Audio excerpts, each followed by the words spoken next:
श्रीमद् राजचंद्र द्वारा रचित आत्मसिद्धि शास्त्र में कल चर्चा की थी। सेवे सदगुरु चरण ने त्यागी दई निज पक्ष, पामे ते परमार्थ ने निज पद नो ले लक्ष्य।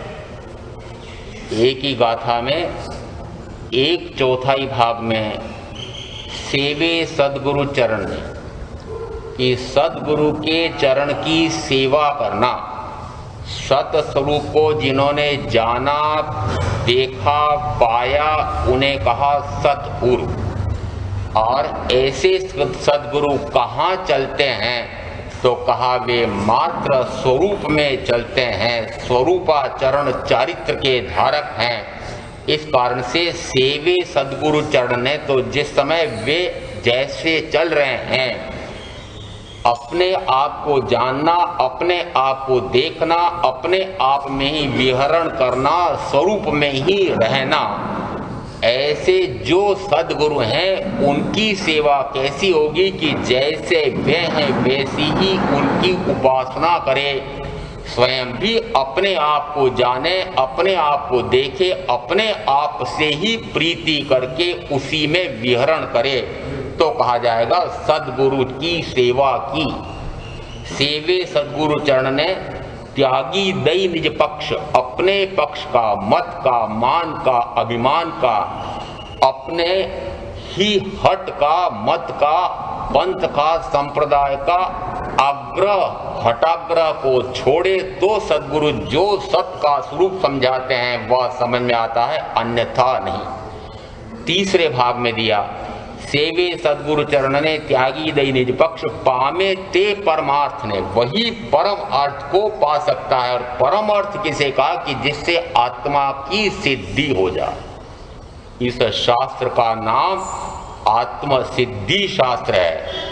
क्या करना चाहते हैं, लक्ष्य क्या है, अंतिम लक्ष्य मेरा क्या है? ये अंतिम लक्ष्य जो होता है वह लक्ष्य भेदी का, जो कल चिड़िया का और अर्जुन का उदाहरण दिया था, उसमें क्या है कि जो मैंने लक्ष्य बनाया है, यदि मुझे 7वीं मंजिल पर पहुंचना है, लक्ष्य मेरा 7वीं मंजिल है। जिस समय ऊपर देखेंगे पांव तो नीचे जमीन पर है, पर जैसी एक सीढ़ी के एक पौड़ी पर पांव रखा तो लक्ष्य क्या होगा?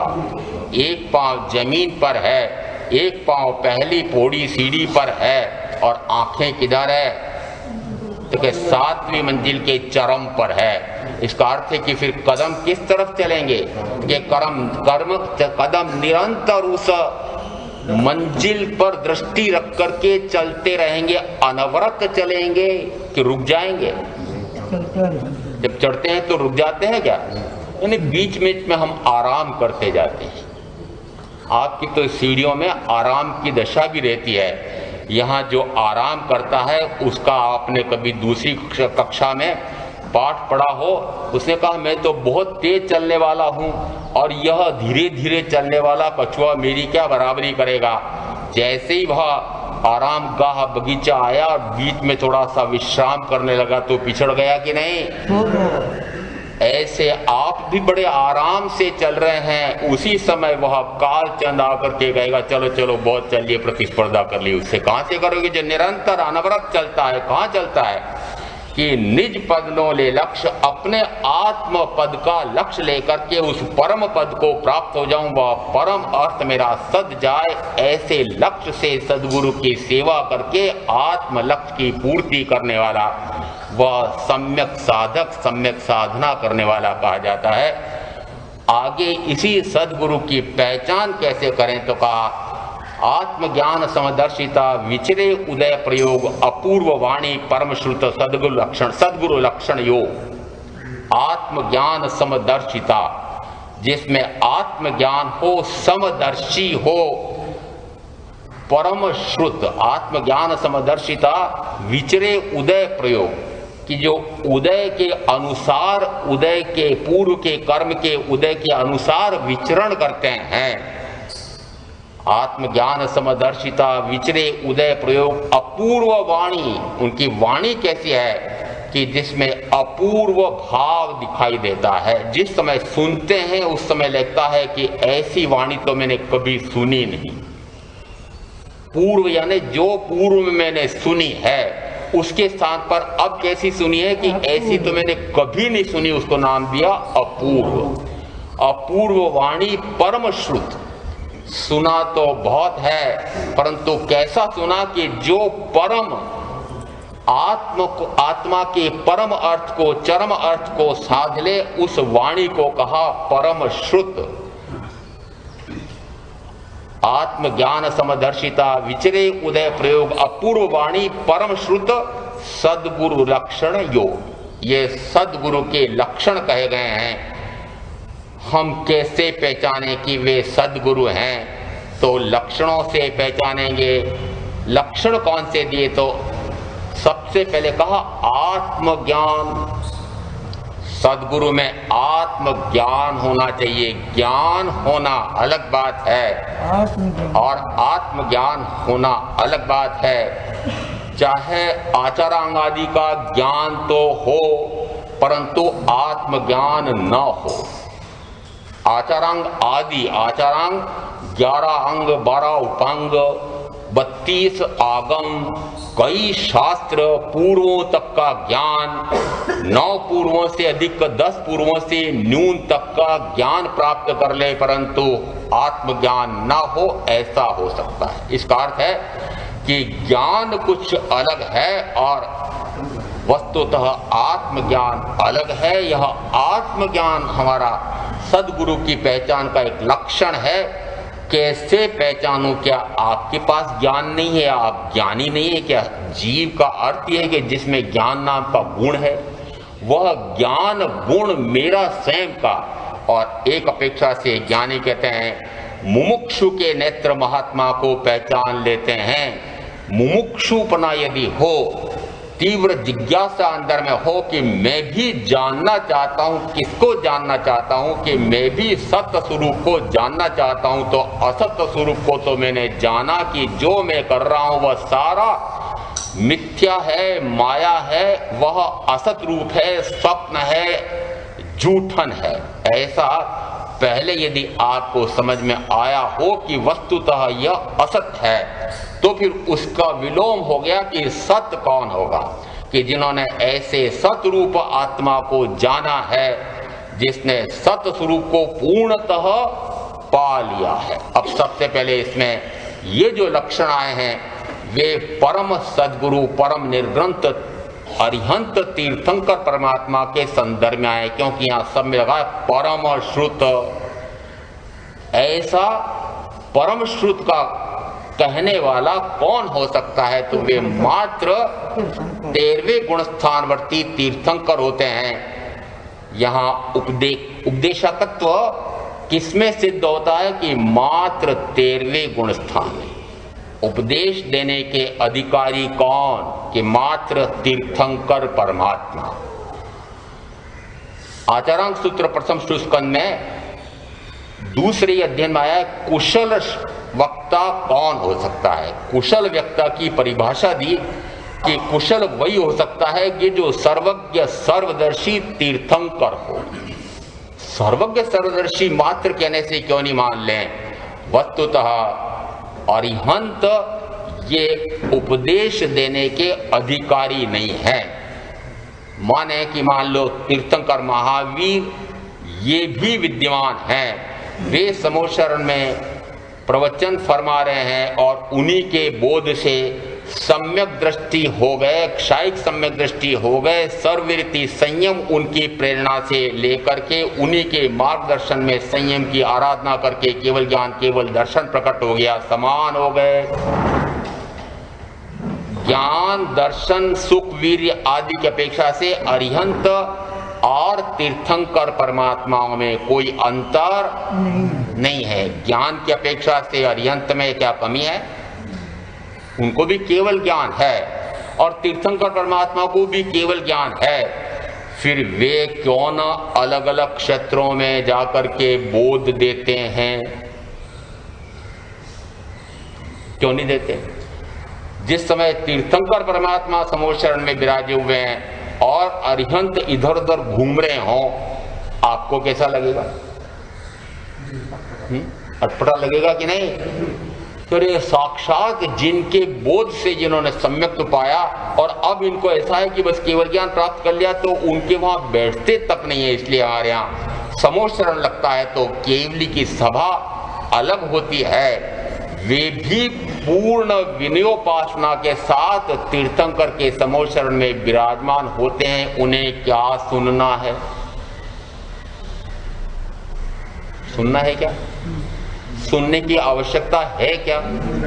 फिर क्यों बैठते हैं? समादर, इसलिए कि इनके बोध से मुझे सम्यक्त की प्राप्ति हुई, इस कारण से उनकी अभ्यंतर में विनयोपासना है। अभ्यंतर में यानी प्रकट में वंदन करते हुए नहीं दिखेंगे, परंतु विनयोपासना से वे विराजमान रहते हैं। सुनते हैं क्या? नया प्रश्न खड़ा। सुनते हैं क्या? सुनते हैं। लिखा क्या लिखा बताओ? सुनते हैं क्या? लिख देते हैं प्रश्न में, सुनते हैं क्या भगवान? नहीं। सुनते हैं क्या यार? सुनते हैं क्या? हाँ, क्या केवली इन 5 इंद्रियों के माध्यम से जानते देखते हैं? यदि इन इंद्रियों से जानना देखना हो तो क्या कहा गया उसको? मति ज्ञान, या वह इंद्रिय प्रत्यक्ष ज्ञान है। क्या इनको इंद्रियों से जाना जाता है? इनको ज्ञान इंद्रिय प्रत्यक्ष है। सकल प्रत्यक्ष ज्ञान है, आत्मा का ज्ञान आत्मा से सीधे हुआ है, इसमें इंद्रियों की आवश्यकता नहीं है। जिनको सकल प्रत्यक्ष ज्ञान है उनको इन इंद्रियों से सुनने की आवश्यकता है नहीं। और जब ज्ञान परिपूर्ण हो गया, अप्रतिहत निरावरण ज्ञान, केवल ज्ञान हो गया, तो फिर और क्या सुनना है? इसलिए सुनने की आवश्यकता ही नहीं है। सुनते हैं ये भी हम नहीं कह सकते।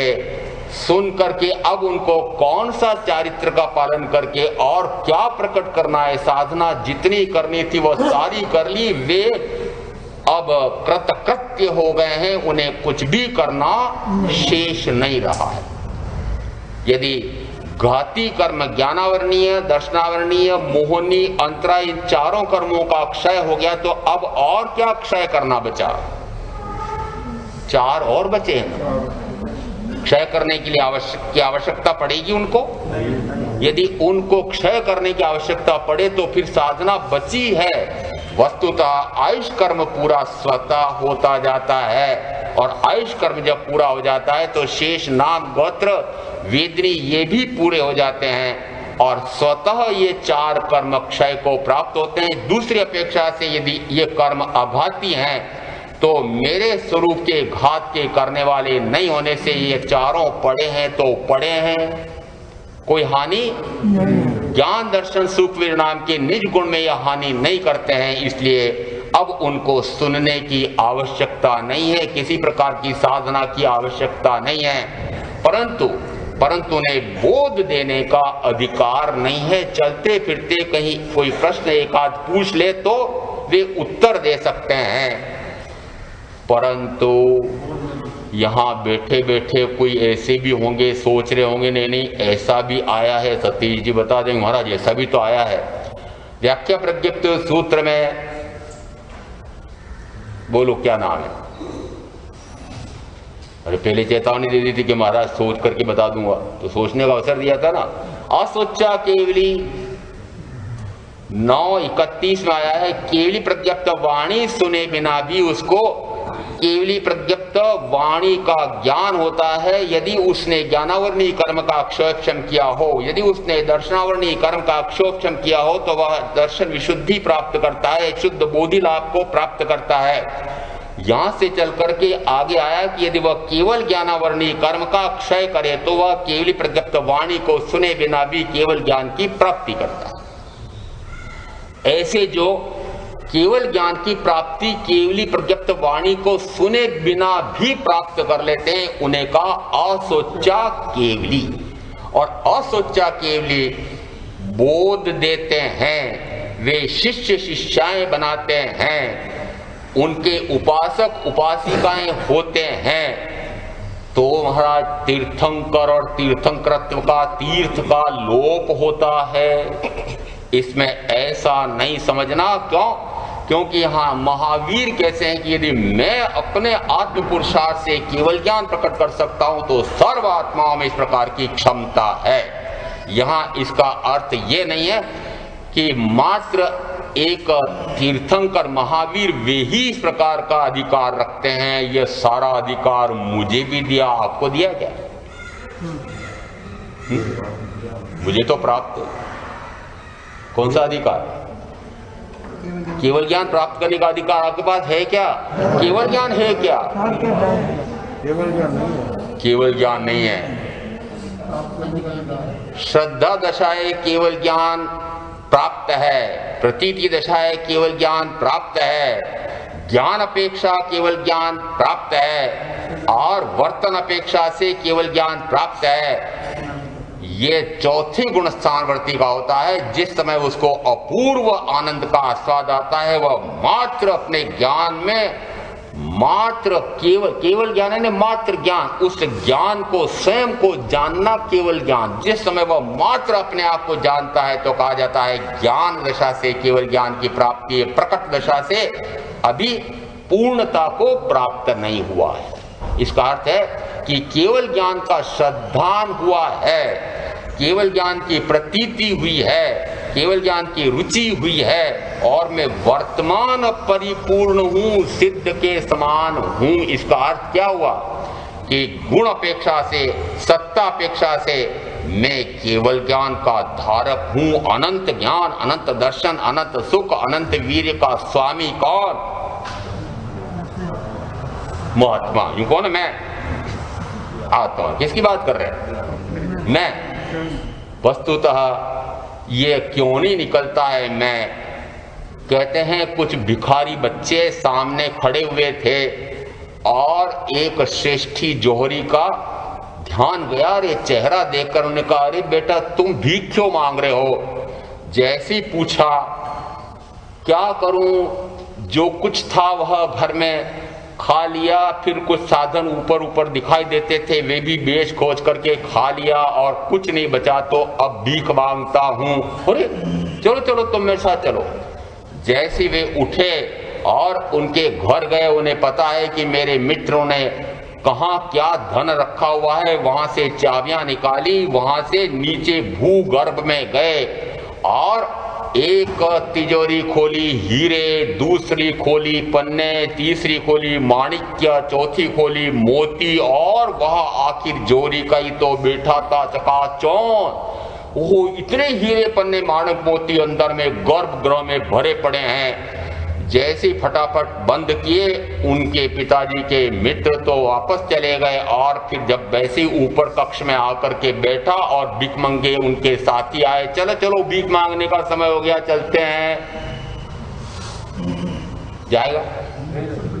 क्यों? भूख मिट गई क्या? भूख मिट गई क्या? भूख तो लग रही है, परंतु उसे पता है कि एक हीरा भी यदि बेचे तो कोई उसकी कीमत 1 लाख, कोई 50 लाख, कोई 1 करोड़, कोई उसी हीरे की कीमत 1 अरब कर दे। यह तो पारखी के ऊपर निर्भर करता है। और यदि एक हीरा बेचूं तो न जाने कितनी रोटियां हो, कितनी भोग सामग्री, न जाने क्या क्या प्राप्त हो सकता है। तो फिर अब भीख मांगने की आवश्यकता होगी। मैंने क्यों कहा ये? यहाँ मुझे कहने की क्या आवश्यकता है? अरे ये 5 इंद्रियों की भीख मांग रहे हो पति पत्नी के सामने जिस समय मिमियाता है और पत्नी जिस समय घुर्राती है कि वह भी भीख मांगती है, ये कर दो, ये ला दो, ये खिला दो, ये पिला दो। ये 5 इंद्रियों की भीख मांग रहे हैं। क्यों? क्योंकि अंदर में अनंत ज्ञान, अनंत ज्ञान कौन सा? वो जो इतने हीरे पन्ने माणिक्य मोती, अनंत ज्ञान, अनंत दर्शन, अनंत सुख, अनंत वीर जो अंदर गर्भगृह में आत्मा में पड़ा हुआ है, उसका ज्ञान नहीं है। इस कारण से ये 5 इंद्रियों की भीख क्या बोले? यूं मांग रहे हैं, मांग रहा हूं। यूं नहीं बोलते कि मांग रहा हूं। अरे ये क्यों नहीं निकलता है कि मांग रही हूं, मांग रहा हूं? मांग रहे हैं। कौन मांग रहा है? अपने आप को कहो ना कि मैं क्यों भीख मांग रहा हूं, अरे अंदर में हीरे पन्ने माणक मोती भरे हैं, चाहे भूख मिट्टी नहीं है, परंतु भाव क्या आ गया, अरे मैं इतनों का स्वामी हूं, मैं अनंत ज्ञान आदि का स्वामी हूं। ऐसा यदि उसको स्वयं ज्ञान और भान हो जाए तो फिर भी मांगने इच्छा होगी, जाएगा वो कि नहीं जाएगा। और इस अपेक्षा से कहा कि जिस समय चौथे गुण स्थान पर क्या किया, उसने मात्र देखा तिजोरी में कि ये सारे भरे पड़े, आत्मा में उसको आभास हो गया, ज्ञान हो गया, श्रद्धा हो गई, प्रतीति हो गई, अनुभवन हो गया कि मैं इस प्रकार के गुणों का भंडार हूं। तो फिर वह भीख मांगने का कार्य, 5 इंद्रियों की भोगों की इच्छा, उसमें इष्टानिष्ट बुद्धि नहीं होगी, उसमें ममत्व नहीं होगा, उसमें इच्छाओं की पूर्ति का भाव नहीं होगा, इच्छा रहित दशा प्रकट हो जाती है। ऐसी दशा चौथे गुण स्थानवर्ती की होती है। कहाँ मान रखा है चौथा गुण स्थान? जिस समय ऐसी आत्मज्ञान की प्राप्ति कैसी होती है कि जब आत्मज्ञान पूर्णता को प्राप्त होता है। यहां जिस समय असोचा केवली चाहे उपदेश देते हैं तो वहां ऐसा अर्थ नहीं है कि उसमें वे सदगुरु का की अवहेलना कर रहे हैं। वे तो उसी प्रकार से जानते हैं जिस प्रकार से तीर्थंकर परमात्मा जैसा आत्मा का स्वरूप बताते हैं वैसा ही वे जानते हैं। उनके विपरीत अश्रद्धा रूप नहीं है, जैसा वे जानते हैं वैसा ही वे जानते हैं। तो यहाँ इस अपेक्षा से वह भी मात्र अपवाद रूप है। असोचा केवली स्वयं बुद्ध कोई प्रत्येक बुद्ध होते हैं, सर्वसुलभ नहीं है। तो यहाँ निषेध नहीं है कि केवली परमात्मा से सुनेगा तभी उसको ज्ञान होगा।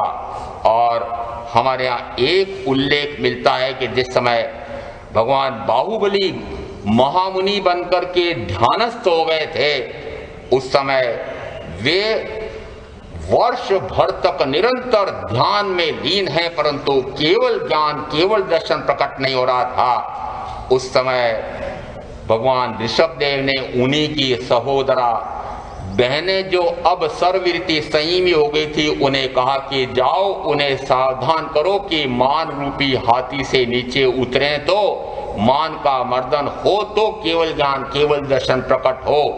जिस समय वे सावधान करती हैं उस समय उन्होंने देखा हो मैंने ऐसा क्यों मान लिया कि मैं स्वयं ही केवल ज्ञान प्रकट कर लूंगा। वस्तुतः क्षायक सम्यक दर्शन केवल ज्ञान यह केवली के तीर्थंकर के पद मूल में होता है। ऐसा एक शाश्वत मार्ग है, राजमार्ग है। अपवाद में कहा जा सकता है कि उनके बिना भी वैसा ही जान करके और ज्ञानावरणी कर्म का क्षयक्षम करते करते केवल ज्ञानावरणी कर्म का क्षय करके कोई भी व्यक्ति केवली हो सकता है। और वे बाहुबली उसी प्रकार की साधना करना चाहते थे कि मैं स्वयं भी तो सक्षम हूं, अपने ज्ञान के माध्यम से अपने ही आत्मा के उत्थान कर्म बल वीर्य पुरुषाकार पराक्रम से मैं स्वयं ही वह प्रकट कर सकता हूं। ऐसा जो वस्तुतः तो वह तात्विक बात थी, वह तो तत्व ज्ञान है, परंतु उस तत्व ज्ञान पर से उन्हें लगा कि मैं स्वयं ही कर सकता हूं। तो जरा सा अभिमान, कोई बाहर में अभिमान इस प्रकार का नहीं है, मात्र ये अभिमान कि मैं स्वयं प्रकट कर सकता हूं। तो उतना सा अभिमान भी जब गला तो तुरंत पांव उठा से केवल ज्ञान हो जाता है। यहाँ विनय का भाव प्रकट हुआ तीर्थंकर परमात्मा के प्रति, तीर्थ के प्रति, और केवल ज्ञान प्रकट हुआ है। ऐसा असोचा केवली भी होते हैं जिस समय वे बिना केवली की वाणी सुने किसी पूर्व के प्रयोग से, पूर्व यानी पूर्व में केवली के वाणी सुन करके उनको बोध प्राप्त हुआ है। इस भाव में प्रत्यक्ष उनको इस प्रकार का कोई भी केवली प्रकृत वाणी सुनने का अवसर न मिलते हुए भी वह पूर्व का जाति स्मरण ज्ञान प्राप्त होता है और उनको इस प्रकार से बोध की प्राप्ति हो जाती है। या बाह्य में कोई निमित्त मिलता है और उस निमित्त के कारण से उनको वैराग्य तीव्र से तीव्रतम और उसके कारण से सर्ववृत्ति संयम लेकर के वे मोक्ष चले जाते हैं। एक उदाहरण कल दिया था, दूसरा आया उसमें नगत्ती राजा का कि जिस समय वे पेड़ के ठूंठ को देखते हैं। फिर एक उदाहरण आता है अरिदमन राजा का कि जिस समय वे एक बांस को देखते हैं वो ध्वजारोहण में जो बांस इतना जो लहरा रहा था, रंग बिरंगी पताकाएं उसमें थी, सारी प्रजा उसको देख देख करके मुदित हो रही थी, प्रसन्न हो रही थी, नाच गा रही थी। और वही बांस देखो ये कचरे के कूड़े में पड़ा हुआ है। ये बाह्य का राज्य वैभव, बाह्य का ये सौंदर्य, ओह ये सारा न जाने कब विलीन हो जाता है। वही बांस जब कचरे के उस पर पड़ा हुआ था तो उनको उसको देख करके ऐसा वैराग्य आया, स्वयं बुद्ध हुए और उनको सर्वज्ञ सर्वदर्शी हो गए। मात्र इतने से निमित्त से, निमित्त तो आपके सामने मेरे सामने आते हैं पर हम निमित्तों को पकड़ते नहीं हैं, उन निमित्तों से हम बोध लेते नहीं है, वैराग्य में जाते नहीं है, वीतरागता में जाते नहीं है। तो यहाँ आत्मज्ञान कैसे कहा कि जिस समय वह पूर्ण ज्ञान को प्राप्त हो जाता है, जब ज्ञान परिपूर्ण हो जाता है तो उसे कहा ज्ञानातिशय की सूचना दी जा रही है। ऐसा पूर्ण ज्ञान कैसे होता है कि सर्वज्ञ सर्वदर्शी तीर्थंकर परमात्मा उनमें ही उपदेशकत्व सिद्ध होता है। उपदेश देने का अधिकार मात्र 13वें गुण स्थान पर तीर्थंकर परमात्मा को ही है। नीचे तो कहा नीचे 6ठे 7वें गुण स्थानवर्ती जो संयमी साधु साध्वी कहलाते हैं, यहाँ यद्यपि इनको 6ठा 7वां ऐसा कहा जाता है, परंतु ये उपदेश कौन से गुण स्थान पर देते हैं? देखिए 6ठे गुण स्थान पर। 7वां गुण स्थान कौन सा है कि अप्रमत्त मात्र आत्मस्थ स्वरूपस्थ, जिस समय स्वरूप में रमणता करते हैं वह समय एक अंतर्मूर्त मार्ग का होता है, और जिस समय वे स्वयं आत्मा में रमणता करते हैं उस समय उपदेश नहीं होता है। इसलिए उपदेश यह 6ठे गुण स्थान में होता है। 7वें से लगा करके 12वें में एक एक अंतर्मूर्त होता है, इस कारण से उसमें उपदेश होता नहीं। इससे नीचे 4थे और 5वें गुण स्थान में उपदेश होता है क्या? वह उपदेश दे सकता है क्या? तो कहा कदाचित दे सकते हैं। कदाचित दे सकते हैं ने उनका उस समय इस प्रकार का क्षयक्षम ज्ञान का हो जाता है कि वे उपदेश दे सकते हैं। जिस समय मुद्रक श्रवणोपासक उपदेश देते हैं, भिन्न भिन्न और लोग जो जो मिलते जाते हैं उनको भगवान महावीर का सिद्धांत समझाते हैं, उनके मत का खंडन करते हैं। उसी प्रकार से कालोदयी ऐसे उनका भी संतोष किया था कुछ श्रावकों ने ही, जिस समय जो निन्नव हो गए थे उनको भी बोध देने वाले श्रावक थे। इसका अर्थ है कि 5वें गुण स्थानवर्ती भी बोध दे सकते हैं। 4थे गुण स्थानवर्ती बोध दे सकते हैं क्या? बोध यानी आप जो बात करते हैं वो नहीं, बोध यानी आत्मबोध देने का अधिकार 4थे गुण स्थानवर्ती का है क्या?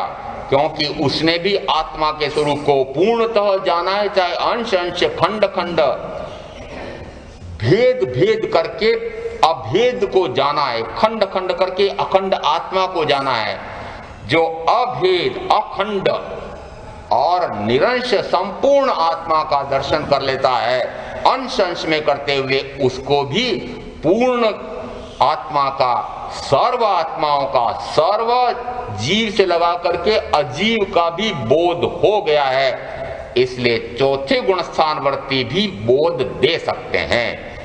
जिस समय नमी राजर्षि अभिनिष्क्रमण कर रहे थे तो उत्तरायण सूत्र कहता है कि वे जिस समय घर से निकल करके दीक्षा लेने जा रहे थे उस समय देवेंद्र ने एक ब्राह्मण का विप्र का रूप बना करके 10 प्रश्न पूछे थे। उस समय वे कौन से गुण स्थान पर थे? 4थे पर। दीक्षा ली नहीं, व्रत पहले लिए नहीं, 4थे गुण स्थान पर हैं। और वे जो 10 प्रश्नों के उत्तर हैं, क्या वे पूर्णतः आत्मबोध परक है कि नहीं? एक एक बोध ऐसा है कि तीव्र से तीव्रतम वैराग्य आता है। इसीलिए कहते हैं कि अरे नमी पवज्जा प्रतिदिन पढ़ो, परंतु मैंने तो ऐसे भी देखे हैं कि 10 साल 20 साल 30 साल 40 साल से नमी पवज्जा रोज घोटते हैं, परंतु 2 कदम 5 कदम भी आगे जिसने जहां स्थान तय कर रखा है प्रवचन में, 1 कदम भी आगे सरकते नहीं है। और कभी कभी आगे सरकने लगे तो पीछे चले जाते हैं, चक्रेश जी जैसे, पता नहीं क्यों चले जाते हैं। जिस समय अरे नमी पवज्जा में जो उत्तर आए हैं, कितने उत्कृष्ट तत्व का ज्ञान कराने वाले, आत्म तत्व का ज्ञान कराने वाले, तीव्र वैराग्य में वीतरागता में ले जाने वाले, परम वीतराग दशा को प्रकट करने वाले। इसलिए कहा चौथे गुण स्थानवर्ती भी कदाचित, पांचवें गुण स्थानवर्ती भी कदाचित बोध दे सकते हैं। और छठे गुण स्थानवर्ती वे कि वे अधिकांशतः जैसे वे अरिहंत तीर्थंकर परमात्मा जानते हैं वैसा ही जानते हैं। यदि वे ऐसा जानते हैं तो फिर उनके कैसे गुण हैं, उसके स्थान पर पहले यहां परम सदगुरु के बारे में देखें। आत्मज्ञान समदर्शिता, यहां दूसरा गुण दिया समदर्शी। दर्शी यानी देखने वाला। वह देखने वाला कैसा है कि सम यानी समदृष्टि हो जाए। समदृष्टि किसे कहा? यदि इष्ट है या अनिष्ट है, दोनों में कोई अंतर नहीं। इष्टानिष्ट बुद्धि का पूर्णतः अभाव हो जाता है। जिस समय उनको लेश मात्र भी ममत्व बुद्धि नहीं होती है, अहमत्व बुद्धि नहीं होती है, उस समय कहा जाता है चाहे अनुकूल हो चाहे प्रतिकूल हो, चाहे तीव्र से तीव्रतम विशिष्ट से विशिष्टतम अनुकूलता हो, चाहे तीव्र से तीव्रतम प्रतिकूलता हो, तब भी वे दोनों में आत्मज्ञान में, आत्म ध्यान में लीन रहने वाले होने वाले जितने तीर्थंकर हैं, जिस समय वे राजमहलों में राजकुमार और हमारे अपेक्षा से एक 19वीं राजकुमारी, उस समय देखो अनुकूलताएं कितनी कि राज्य वैभव मिला हुआ है, इतना 5 इंद्रियों का विपुल भोग का साधन सुविधाएं मिली हुई हैं। और यदि 4 या 5 को छोड़कर देखें तो 1 से लगाकर के 64,000 तक अप्सरा जैसी ऐसी रानियों के साथ भोग भोगने का अवसर मिला हुआ है। और राज्य वैभव में कहां तक गिन लें कि 16वें 17वें 18वें के लिए चक्रवर्ती तो 6 खंड का राज्य मिला हुआ है। ये कौन सा फल है कि उनके पुण्य के पुंज जब एकत्रित होते हैं तो इस प्रकार की रिद्धि सिद्धि बाह्य में प्राप्त होती है। अब अनुकूलताएं कितनी प्राप्त हुई, इतनी अनुकूलता ही हुई, तब भी कैसे रहे? तो कहा भोगते हुए भी अभोगी रहे हैं, निर्लिप्त हैं, उदासीन हैं, अग्रद्ध हैं, अनासक्त हैं, नीरस हैं। ऐसे रहते हैं। वे कौन से गुण स्थान पर थे उस समय? महलों में रहते हुए कौन सा गुण स्थान था? तो चौथा गुण स्थान आपका। अपने को जोड़ते चलो साथ साथ, नहीं तो क्या साथ नहीं देगा। अपना गुण स्थान कौन सा? 5वां। जिस समय आप अपने आप को 5वें गुण स्थानवर्ती कहते हैं, अब कैसे रहते चौथे गुण स्थानवर्ती? कि भोगों के बीच में रहते हुए भी अभोगी हैं, भोगते हुए अभोगी, और भोग कर त्याग करें ज्ञानी लघु कर्मा बनते हैं, खग कुल समीक्षाचार्य व स्वच्छंद विचरण को करते हैं। भोग कर त्याग करें। श्रीनगर गए थे तो चक्रेश जी और हसमुख भाई साथ साथ चले थे। चक्रेश जी कहते हैं महाराज क्यों नहीं माने हम कि हमारे भोगावली बाकी हैं? क्या बाकी है? बहाने बनाते हैं। ये नहीं, जो भोग रहे हैं पता लगाओ कि अंदर में भोगों की रुचि है कि नहीं। और उसके लिए रुचि मुझे बताने की आवश्यकता नहीं है।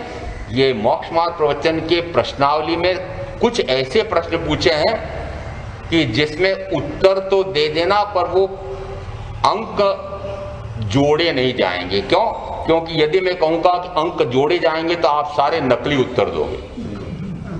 यदि मैं कहूं कि आप क्या भोगों के बीच में रहते हुए भी अभोगी हो, क्या आप निर्लिप्त रहते हो, उदासीन रहते हो, क्या आप अग्रद्ध हैं, अनासक्त भाव से रहते हैं, आप क्या ज्ञाता दृष्टा भाव से वहां ऐसे रहते हैं, इष्टानिष्ट बुद्धि आपकी नहीं है, ममत्व बुद्धि नहीं है, परिग्रह मूर्छा नहीं है, आपकी मोह ममता निरंतर घटती जा रही है, क्या आपके कषाय मंद पड़ते जा रहे हैं, क्या आपकी भोगों में रति घटती जा रही है, विरक्ति भाव निरंतर बढ़ता चला जा रहा है, धन की तृष्णा घटती जा रही है। ये मान लो इतने सारे मैंने प्रश्न पूछ लिए, आप इन सबका नकली उत्तर दोगे कि नहीं? यदि चौथे गुण स्थानवर्ती आप कहे जाते हैं तो इन सबका उत्तर आना चाहिए हाँ। उत्तर क्या आना चाहिए? हाँ। और उत्तर ना में आ रहा हो तो कौन सा गुणस्थान? चौथा? नहीं। क्यों नहीं? पहला इसलिए नहीं कहता हूं कि आपको ठेठ वहां धकीलो तो अच्छी बात नहीं है। यहाँ चौथे के सन्मुख हो गए हो ऐसा भी हो सकता है, पर चौथा अभी तक नहीं आया है, क्योंकि चौथे गुणस्थानवर्ती की भी दशा कैसी हो जाती है कि जैसी यहाँ पर ये इन क्षायिक सम्यक दृष्टि थे, प्रश्न खड़े करेंगे महाराज, वो तो क्षायिक सम्यक दृष्टि थे, वो तो उसी भाव में केवली होने वाले थे। अरे क्षायिक सम्यक दृष्टि हो तो क्या और सम्यक दृष्टि हो तो क्या, बात एक ही है। क्षायिक को कभी भी इस प्रकार का भाव नहीं आता है, और औपशमिक सम्यक्त्व वाले को या क्षायिक सम्यक सम्यक्त्व वाले को कभी किस प्रकार का भाव हो सकता है, परंतु तुरंत उसको दबा करके वापस वह उसी अनासक्त दशा से रहता है। ऐसे जिस समय वहां रहते थे तो अनुकूल हो तो क्या और प्रतिकूल हो तो क्या, दोनों में सम। अब दोनों में सम, जिसमें प्रतिकूल से प्रतिकूल तम में और का उदाहरण नहीं मिलता है तो भगवान महावीर के उदाहरण मिलते हैं कि कान में कीले ठुक रहे हैं, सर्प दंश कर रहा है, यक्ष ने रात भर उनको दुखी किया है, एक संगम देव ने एक ही रात में 20 भयंकरतम उपसर्ग दिए हैं, अनार्य क्षेत्र में जाने पर उनको इतने कष्ट उपसर्ग दिए जा रहे हैं, परंतु क्या वे अडोल अकंप आत्मस्थ स्वरूपस्थ आत्मा के ध्यान में लीन रहे थे कि नहीं? कि रहे। इसका अर्थ हुआ कि अनुकूल से अनुकूल तम मिला हो तब भी और प्रतिकूल से प्रतिकूल तम मिला हो तब भी वे सम भाव में रहते हैं, आत्म भाव में रहते हैं। सम भाव की जगह यहाँ पर सम होता है, राग द्वेषादि विषम भाव है, और राग द्वेषादि से परे ये वीत राग का भाव, ज्ञाता दृष्टा भाव, ये कहलाता है समदर्शिता का भाव। तो यहाँ सम भाव से रहे, सहन करते रहे, ये शब्द तो ढीले शब्द है। आत्म ज्ञान में, आत्म ध्यान में, आत्म समाधि में, स्वरूप रमणता में ऐसे अपने आप में लीन रहे, वे बाह्य की उस वेदना से लेश मात्र भी प्रभावित नहीं हुए, कहा जाएगा समदर्शिता। ऐसे समदर्शी होते हैं, उनमें वे न तो इस प्रकार की इष्टानिष्ट बुद्धि, इष्ट है कि अनिष्ट है, सात्याकारी है कि असात्याकारी है, मनोनुकूल है कि अमनोनुकूल, मनोज्ञ है कि अमनोज्ञ है, रागी है कि द्वेषी है, राग का निमित्त है कि द्वेष का निमित्त है, इसमें लेश मात्र भी जो प्रभावित नहीं होते, लेश मात्र भी, जो लेश मात्र भी प्रभावित नहीं होता है, उसे कहा वे ऐसे अरिहंत तीर्थंकर परमात्मा, वे समदर्शी हैं। आत्मज्ञान समदर्शिता विचरे उदय प्रयोग। आपको लगता होगा वो केवल ज्ञान लेके तीर्थंकरत्व प्राप्त करके फिर वे भी तो उसी प्रकार से विहार कर रहे हैं, आहार ले रहे हैं। औपपातिक सूत्र में प्रारंभ कहां से किया? प्रारंभ किया वे महावीर उस समय नित्य भोजी थे। मैंने कहा जैसे हम साधना कर रहे थे उस समय तो उन्होंने 12.5 वर्ष में कुल 349 दिन रूखा सूखा खा करके भी उन्होंने ऐसी कठोरतम तपस साधना की थी, साथ में आत्म ध्यान में निरंतर लीन रहे थे। और अब सूत्रकार बता रहे हैं कि अब वे नित्य भोजी थे। और फिर शरीर का वर्णन किया, शरीर का वर्णन ऐसा किया एक एक अंग का, तो अब चूंकि प्रतिदिन भोजन कर रहे थे इस कारण से शरीर कैसा बढ़िया हो गया। तो क्या वर्णन है, नित्य भोजी थे, इसका अर्थ है कि चाहे वे भोजन करते हुए दिखाई नहीं देते। क्या है? अतिशय। इसलिए मैं भी जब आहार करता हूं तो अपना आहार दिखने नहीं देता हूं, मुंह तक दिखना नहीं देता हूं। मुंह देखने लायक नहीं होता है। किसका मुंह देखने लायक नहीं होता है? अरे शत्रु का मुंह देखने लायक नहीं होता है, तो मुंह देखने लायक, अरे क्यों छिपाते हैं? एक बार जयपुर में उनको जल्दी भी थी और बाहर गांव से आए थे, उन्हें रोकने में हमारा याद कर रहे हैं, हमारा याद कर रहे हैं, वो आ गए धड़ाधड़ कमरे में। मैंने मुंह पर हाथ रखा और मंगल पाठ दे दिए, चले गए। महाराज मेरे को तो आश्चर्य हुआ, ये कैसे कर देते हैं आप? हम तो कहते हैं कि महाराज आहार कर रहे हैं उस समय कोई भटक नहीं सकता। मैंने कहा कि क्या अंतर पड़ गया? और एक पूरी संप्रदाय ऐसी है कि जिनका आहार दे करके ऐसा उत्कृष्ट भाव आता है कि वो देखो कैसे निर्लेप हो करके और कैसे मात्र आत्मा में रमणता करते हुए ये आहार कर रहे हैं। तो उस आहार को देख करके भी उनके प्रति, उनके मुनित्व के प्रति, उनके आत्मिक गुणों के प्रति अभाव आता है। इसलिए यद्यपि कहा जाता है कि उनका आहार विहार निहार दिखता नहीं है, परंतु करते तो हैं, करते हैं, विहार भी करते हैं, बाहर में हमको क्रिया करते हुए भी दिखाई देते हैं। ये शब्द है किसके लिए? विचरे उदय प्रयोग। जिस समय वे समो शरण की रचना होती हो उस समय वे उच्च आसन पर स्फटिक सिंहासन पर विराजमान होते हैं, उस समय प्रवचन फरमाते हैं। यहाँ पर ये किस कारण से ऐसा करते हैं? तो कहा उनके पूर्व में, इस भाव से पूर्व के तीसरे भाव में उन्होंने ऐसा कोई कार्य किया है 20 बोलों की आराधना तीर्थंकर नाम गोत्र कर्म के उपार्जन के लिए, जिससे कि उनको वह उपार्जन हुआ है, बंद पड़ा है। उसके कारण से वे वचन फरमा रहे हैं, बोध देने के लिए विहार कर रहे हैं, ग्रामानुग्राम विचरण कर रहे हैं। इसलिए कहा विचरे उदय प्रयोग। वहां भोगावली मत समझ लेना। जो जो कहते हैं भोगावली कर्म, मान लो आप भोगावली कर्म के कारण से वहीं भोग में बैठे हुए हैं। क्या ऐसा होता है कि आप भोग या भोग के साधन परिजनों को छोड़ करके भागे हों और फिर आपको परिजन पकड़ करके ले गए और परेशान हो गए, इस कारण से फिर आपने भोगों में रुचि ली हो? ऐसा हुआ है क्या? जो कहते हैं भोगावली बाकी है। मेरे तो मैं भागा भी था और फिर पकड़ कर ले गए, ऐसा भी हुआ है। या कहो कि सत्या जी ने कह दिया कि नहीं अभी मुहूर्त ठीक नहीं, तो भागा तो था ना। आप कभी ऐसे भागे हैं क्या और फिर पकड़ के ले गए और टांगा टोरी करके जीप में डाल करके आपको वापस घर ले गए हो और फिर आपको भोगों में फंसा दिया हो? तो कहा जाएगा कि भोगावली कर्म बाकी थे। और उसमें भी ये कहो कि भोग का उदय था और उस उदय कर्म को आप परास्त नहीं कर सके। जिन जिन के भोगावली कर्म के कारण वे वापस भोगों में चले गए थे, वहां पर भी यही कहा जाएगा कि कर्म के उदय को वे परास्त नहीं कर सके थे और इस कारण से भोग में, वो भोग के बाकी थे, ये तो बाद में कहा गया। वे उस कर्म को परास्त नहीं कर सके, इस कारण से कहा गया कि भोगावली को भोगने के लिए गए। अंदर वे अपने आप से पूछो कि भोगों में रुचि आ रही है क्या? और यदि वहीं डटे बैठे हुए हैं तो मैं निश्चित कह सकता हूं कि वहां रस आ रहा है, इसलिए बैठे हुए हैं। कमल जैसे रहते कीचड़ में, कीचड़ माना, कारागृह माना, काजल की कोठरी माना, घर को, परिवार को माना क्या? उस धन वैभव को कचरा माना, कचरे में लौट रहा हूं ऐसा माना, अरे विष्ठा खा रहा हूं 5 इंद्रियों का ऐसा माना। ये अपने आप को पूछते रहना, मुझे उत्तर नहीं चाहिए, और या उत्तर दोगे तो कुछ तो भी दे दोगे। अपने आप को पूछ करके अपने आप को उत्तर देना। यदि इनके उत्तर आते हैं कि नहीं ऐसा वस्तुतः मैंने 5 इंद्रियों के भोगों को विष तुल्य माना है, ये मुझे सारा कारागृह लगता है, काजल की कोठरी लगती है, उसमें घुसूं तो चाहे काजल की रेखा, वास्तव में कर्म की रेखा, वास्तव में राग आदि का भाव आए बिना रहता नहीं है, और इस कारण से मुझे न जाने कब ऐसा भाग जाऊं, ऐसा निरंतर भाव बना रहता है, तो समझो सम्यक दृष्टि है।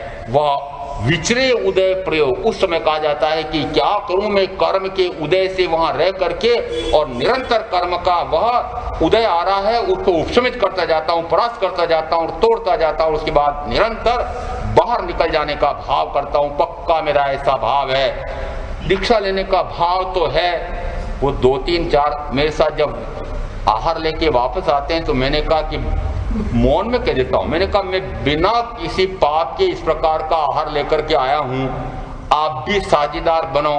महाराज कभी न कभी ऐसा अवसर आएगा, कभी न कभी, देखो अभी का भी नहीं, कभी न कभी ऐसा अवसर आएगा। कब आएगा ऐसा बोलते बोलते तो कितना ही काल हो गया, इस आयु का नहीं, न जाने कब से ऐसा बोलते जा रहे हैं। वह दिन धन्य होगा,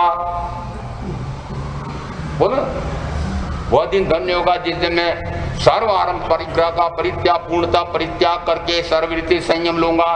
वह धन्य हो जाएगा बोलते बोलते, अपने आप, पुरुषार्थ के बिना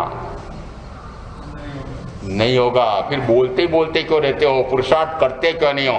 तो कहते हैं विचरे उदय प्रयोग। ये ऐसे अरिहंत तीर्थंकर परमात्मा कहते हैं कि वह उनके पूर्वोदय के उस कर्म के उदय से वे इस प्रकार से आहार विहार निहार चातुर्मास में चातुर्मास करते हैं। जिस समय उनके समोचरण लगते हैं तो प्रवचन फरमाते हैं, और ऐसा वे उस कर्म के उदय से कर रहे हैं, वे ऐसा करना चाहते हो, उसमें कोई उनकी इच्छा हो, इष्ट या अनिष्ट का भाव हो, मैं इन जनता का कल्याण कर दूं, इनको तिरा दूं, इनको तार दूं, इस प्रकार का भाव हो, ऐसा होता नहीं है। अपूर्व वाणी परम श्रुत। अब यहाँ एक बड़ी विशेषता है, वाणी कैसी है। समय सार में आया एक, मैंने विकथा सुनने का तो अवसर बार बार मिला है, जिस जन्म में जिस गति में गया हूँगा उस समय मुझे ये विकथा, स्त्री या पुरुष कथा, देश कथा, राज कथा, भात कथा, इसका अवसर तो मुझे बहुत बार मिला है। आत्मकथा का अवसर कभी कभार मिलता है, इस मनुष्य भाव में ही मिल सकता है, वही केवली प्रज्ञप्त वाणी सुन सकते हैं। जिस समय इस प्रकार की केवली परमात्मा की, सर्वज्ञ सर्वदर्शी तीर्थंकर परमात्मा की वाणी सुनते हैं, वो वाणी कैसी है कि वाणी अपूर्व है।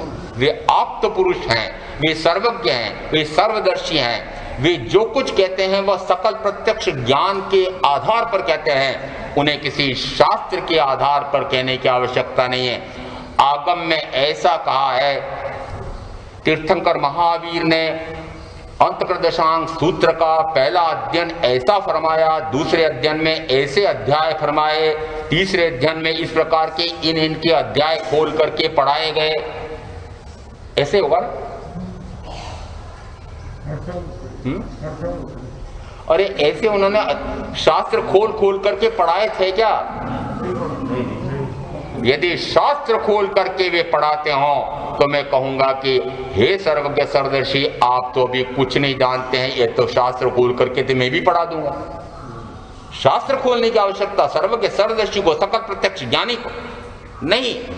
ये हमने शास्त्र की रचना ऐसी की है, उन्होंने जाते जाते भी 55 अध्ययन अमुक के, 55 अध्ययन अमुक के फरमाए, अध्ययन फरमाया है कि तत्व फरमाया, आत्म तत्व फरमाया, और उस तत्व को, उस तत्वाबोध को, उन उपदेशों को, उन सारे तत्व सिद्धांतों को जिस समय श्रोता, चाहे गणधर कहो, चाहे स्थविर भगवंत कहो, ये बाद में उसको बैठ करके अध्ययन अध्याय के रूप में लिखते हैं, उस समय वह अध्ययन कहलाता है, उस समय वह अध्याय कहलाता है, तब वह शास्त्र या आगम कहलाता है। महावीर तो कोई शास्त्र खोल करके नहीं पढ़ाते हैं, परंतु हमने पद्धति ऐसी बना रखी, उन्होंने ये शास्त्र पढ़ा है। जिस समय वह वाणी जो बोल रहे हैं, वो वाणी कैसी है कि अपूर्व वाणी है। वह वाणी जो मैंने पूर्व में कभी सुनी नहीं, पूर्व में सुनी नहीं। ऐसा लगता है कि सुनते सुनते सुनते